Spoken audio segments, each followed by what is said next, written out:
Hi there! In this video I will try to briefly explain the basic functions of IbisPaint X, an art program available on Android and iOS. One thing I would like to point out before continuing to the main part of the video is that there exist two versions of this program, IbisPaint X, which is the free version of this app, and IbisPaint, which is the paid version that costs a one-time payment of $9. The main difference between these two versions is that the free version displays ads above the canvas, meaning that your drawing area is slightly smaller. Besides that, some brushes are unavailable on the free version, but you can get access to them by watching an ad. By watching one ad, you unlock all of the brushes, and you are free to use them for the next 18 hours, which is a generous time window in my opinion. Also, you cannot reorder your gallery in the free version. With that out of the way, let's move on to the main part of the video. The version of IbisPaint that I will be using today is version 8.1.1. The reason that I'm pointing this out is, depending on the time that you're watching this, you might be using a newer version of the app, and things might work differently on your end, so please be aware of this.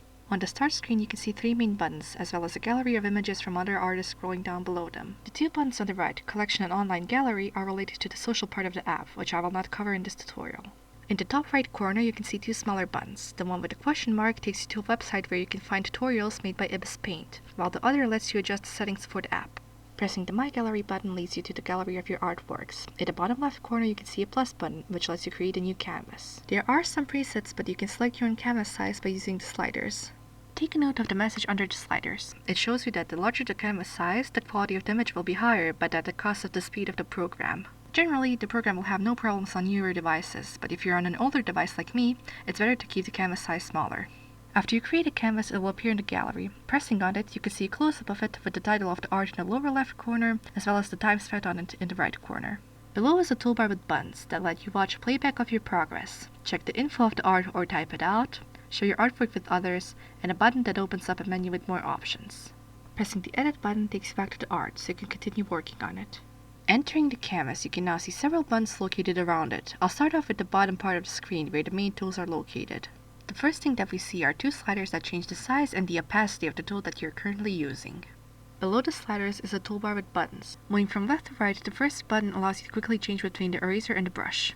The next button, although it looks like it's just the brush tool button, it actually contains all of the tools available for use. Starting from the top, this button allows you to transform the artwork contained within a layer. You can zoom, rotate, and edit the object in more detail with the perspective form and the mesh form. Below this is the Magic Wand tool. It lets you select objects quickly, but it can be a bit difficult to use if your art is detailed, but with simple shapes it works properly. You can set, add, or remove selections with the main three buttons. The two smaller buttons next to them, the first inverts your selection, while the other removes your selection completely. You can also play around with the selection settings by pressing the settings button. Another selection tool is the Lasso Selection tool that lets you draw your own selection, but compared to the Magic Wand, it has an extra transformation button. Underneath the Lasso tool is the Effects tool, which lets you apply various effects to your artwork.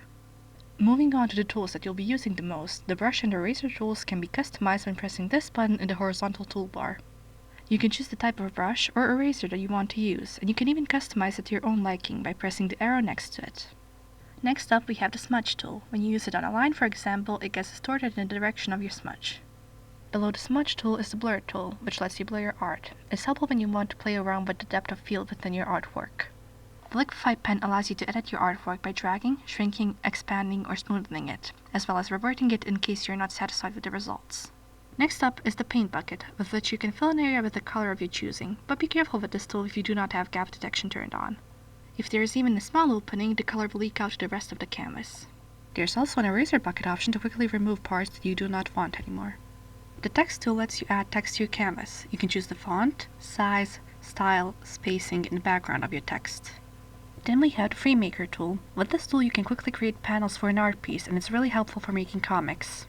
The Eyedropper tool lets you select the color from anywhere on your artwork. Pressing it and holding down while using this tool lets you see precisely what color you're picking.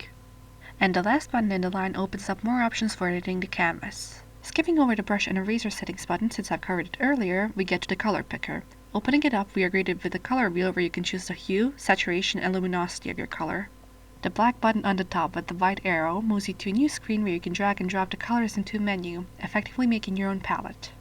The next button lets you hide the sliders located above, as well as turning the toolbar transparent, giving you more drawing space to work with. Moving on, the next button opens up the Layers menu. In the upper left area you can see your full artwork. Underneath this there are some buttons that let you add, duplicate, or invert the layer that is currently selected. You can also import images into a layer. Below all of these is the button that turns the selected layer into a clipping mask. What this means is that doing anything on the mask will only have an effect on the objects drawn on the main layer. The alpha lock button locks the layer, so nothing can be edited. Next to the alpha lock button are the blending mode and screen tone options. Here you can change the blending mode of the layer or turn it into a screen tone. To the rightmost side of the menu are some more buttons. Going from top to bottom, these buttons let you clear the layer, invert the layer colors, transform the items in the layer, invert the layer horizontally or vertically, merge the layer, or delete it. The last button in the line opens up more options. On the bottom of the menu there is a slider that changes the transparency of a layer. And the last button in the horizontal toolbar lets you go back to the gallery or save your art. Moving on to the top left corner, it contains the undo and redo buttons, where you can quickly undo or redo your actions. In the right corner, the first button reveals more options like cut, copy, paste, clear layer, and so on. The button next to it opens up the line menu. The stabilizer slider helps you out with line smoothness. Turning up the slider makes your line smoother, but you have less control over the details. Below you can enable force fade. Force fade, as the name suggests, fades out the beginning or the ending of the line.